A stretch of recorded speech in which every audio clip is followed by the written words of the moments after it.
Hey painting friends, it's Stoof. Welcome back to my channel. In today's video, I'm here to talk about varnishing your paintings. If you are a beginner artist, you may be wondering what varnishing a painting means. What varnishing is an application of a clear resin type material over your painting after it is fully dry and completed. And that varnish will help to preserve your painting for generations. It will help to preserve that pigment. It keeps the dirt and dust off of the pigment, so it's like an invisible layer that helps to keep any dirt and dust from getting into your pigment. So I love varnishing my paintings. For all of my live wedding paintings, I varnish them with this spray varnish. And for some of my landscape paintings, I choose to go with the brush-on varnish. I will say, before I even dive into this video more, that the spray varnish, the Kamar spray varnish, is the best for beginners. It's the easiest to work with. This stuff, you gotta wait a little bit longer before you put the varnish on, and if you don't apply it properly, you could get bubbles on the painting from the varnish settling awkwardly. You could get pools of the varnish, so it's just a little trickier to work with the brush-on varnish. All right, now that I've briefly talked about the varnishes that I use, I'm gonna talk about the different types of varnish that you can use for your paintings. So there are several different types of varnish. The Damar varnish is the old traditional type of varnish that like the old masters used to use.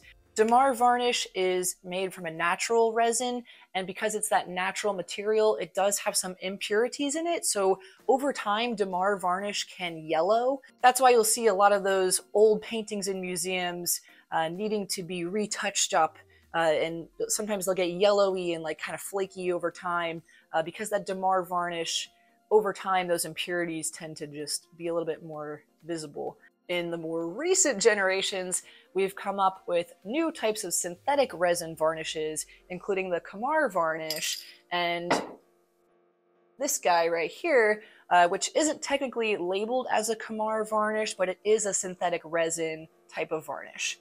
These types of varnishes do not yellow over time because they're synthetically produced. They do not have any impurities in them. And with these varnishes, there are a handful of brands that sell the Kamar or synthetic type of varnish. Krylon makes a very budget-friendly version right here of this spray Kamar varnish. I use the Grumbacher picture varnish, which is a synthetic varnish as well. Gamblin makes the Gamvar varnish, which I've heard is excellent. I just haven't personally tried that one out yet. I like this Grumbacher version here. And then with each of these types of synthetic varnishes, there's a different level of gloss you can achieve with each type of varnish. And it should say that on the bottle when you purchase your varnish. Your levels of gloss include matte, satin, and gloss. So the matte varnish is basically going to make your painting look just like it did before you varnished it. It's not going to enhance any of those shadows or boost any of the colors or make any of your darker values look darker and deeper. It's going to make your painting look just like it did before you varnished it. That is the matte varnish. The satin varnish, I'll show you an example real quick. Okay, so this is an example of a painting that I varnished using the brush-on picture varnish by Grumbacher. This is a satin finish, so this isn't the high gloss finish, it's more of a satin finish. Hopefully you guys can see that there is a bit of a gloss. I can see a very apparent difference from when I first finished this painting and it fully dried with no varnish on it to how it looks now with the varnish on. The deeper shadows in between the trees look much deeper after applying that varnish. Some of the shadows in here, it just gave it so much more life, especially in here, and the colors look richer. Before I varnished it, this painting wasn't as exciting to me. I think it looks much better after that layer of varnish. The Kamar varnish here does not actually specify the level of gloss on this bottle. However, after using this for years, I can tell you it's more of a satin semi-gloss type of gloss level. It's not full-blown gloss, but it definitely does the effect that a normal satin or semi-gloss type of varnish will do. The third level, super glossy, just called gloss varnish. That is going to make it very shiny. When you look at your painting from a certain angle, it's like super shiny and very reflective of light. But then when you look at it from another angle, it really enhances the color and the deepness of the darks in your paintings, and just really makes it beautiful and stunning to look at. And I will show you an example of a gloss varnish that I've used, a spray gloss varnish, on one of my paintings here next. All right, guys, so this is an example of a gloss varnish. As you can see, from certain angles, like up there, it's very reflective. And when you look straight on it with a light source right behind you, it's really glossy. But then when you get to another angle, most of the painting looks beautiful. It's just a little glossy up in that corner. So as you're looking at it from different angles, you'll see different levels of gloss. But I don't use a whole lot of high gloss varnish anymore, just because I like to be able to see the painting from every angle without that glare. As I mentioned, there are a whole lot of other brands of varnish out there that make this synthetic, non-yellowing varnish.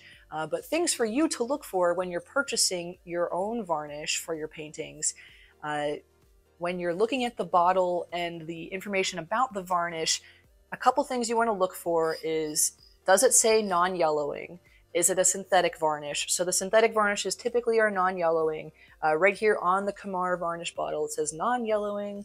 Right here on this one. The Grumbacher picture varnish does not say non-yellowing, like right in the front, like nice, bold, and obvious to see.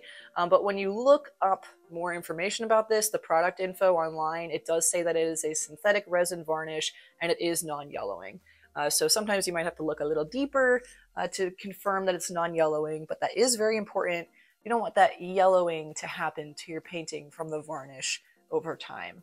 Another thing to look for is the shine level. As I mentioned, you want your painting to be super glossy and almost like reflective. You can't even see it from a certain angle, but then from another angle, it looks magnificent. Do you want a satin finish that's like kind of in the middle, where it gets a little shiny from a certain angle, but it still really enhances the values in your painting? Or do you want a matte finish that makes it look like you didn't even varnish it, but it still offers the protection that varnish can provide? Another really important thing when you're buying varnish is what mediums your varnish is made for. So both of these varnishes are made for oil and acrylic paintings. It says that on both of these bottles directly, so I know I'm all good there.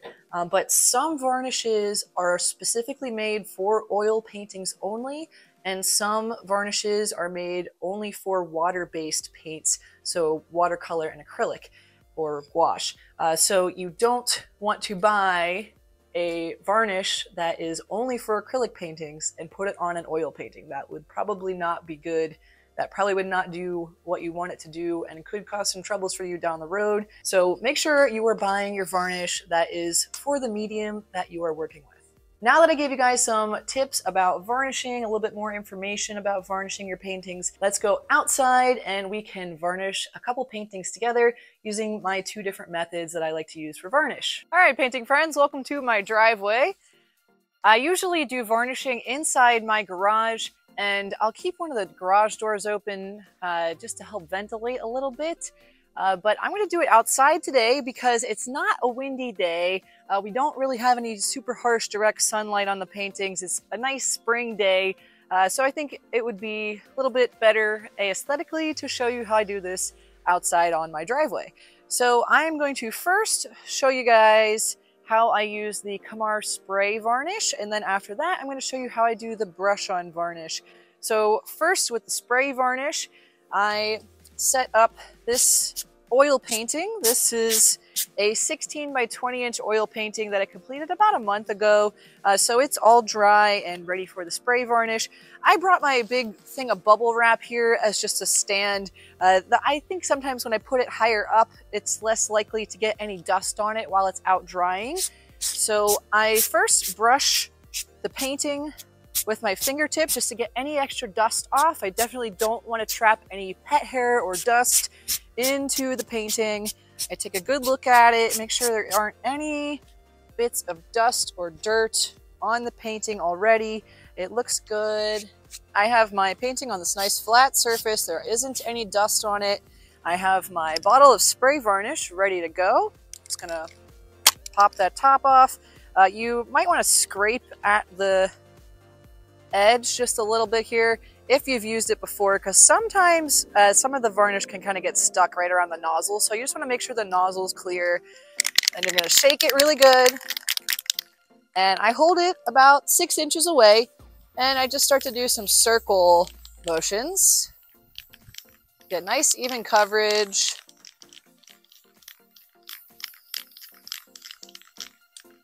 I'll take a look at it, make sure it's got good coverage everywhere. I'll get the sides.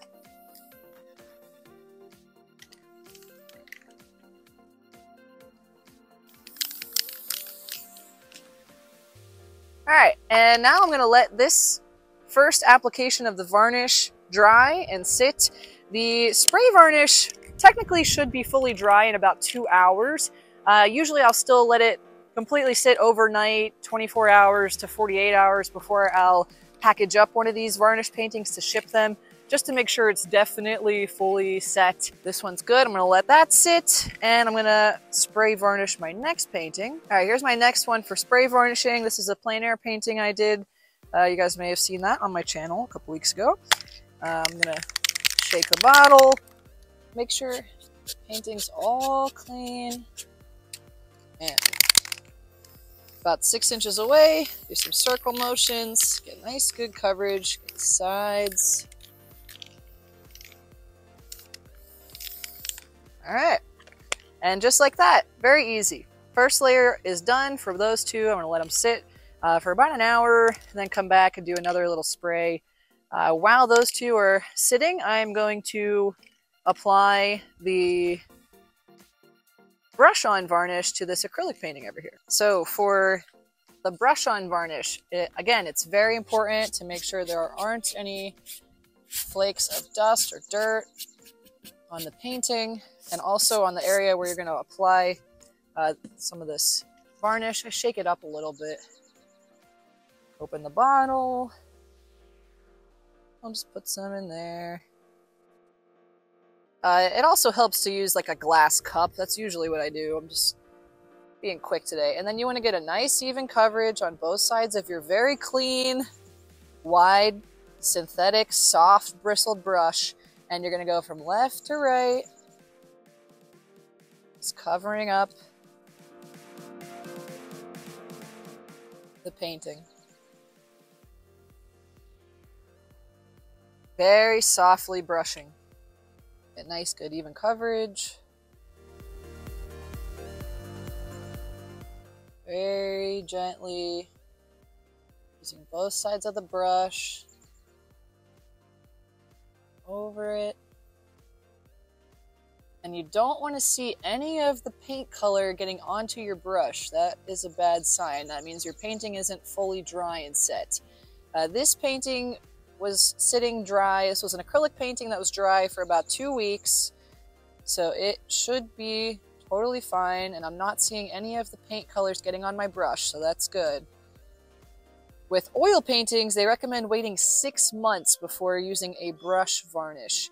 And I have made the mistake of brush varnishing an oil painting after about 2 months, 1.5 to 2 months, thinking, it's probably fine.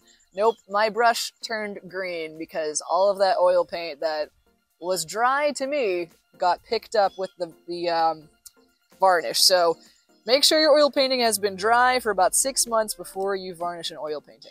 All right, so you just go from left to right very gently, trying to get nice even coverage. You want to keep it flat, but also taking a look around, maybe do a little bit of this just to be able to see where the shine is. Make sure there aren't any areas where the varnish is pooling on the painting. Make sure you don't have an area with no varnish. You want to make sure there aren't like bubbling situations happening anywhere. It's just a lot more meticulous way to varnish your painting by using this brush-on varnish, but I do think it makes your paintings look beautiful. All right, so once this first layer dries, I will take a look at this again, and then I'll see if I need to apply another layer, maybe from top to bottom, just making sure it has good, even coverage. But that basically is it, guys. We'll let these sit, apply a second layer to those, maybe a second layer to this one, and then once they're all done, then we take them back inside. We want to keep these finished varnish paintings out of lots of heat and moisture. We want to keep them out of direct sunlight. That's just good practice in preserving your paintings, regardless of whether you varnish them or not. Always make sure you guys varnish outside or in a well-ventilated area, because this stuff is stinky, it's flammable, it's hazardous. You don't want to be breathing this in right next to where you're painting. All right, guys, here is the finished varnished painting. As you can see, it has a little bit of that satin finish. You can get a little bit more of the shine. My values got a little bit more enhanced here, and I'm very happy with the finished product. Thanks for watching this video about varnishing your paintings. Hopefully it gave you a little bit of helpful information for completing your own paintings with a nice layer of varnish. Have a great day, everyone. Hit that subscribe button if you haven't done so already, so you don't miss any more helpful painting tips like this one. And happy painting! Bye!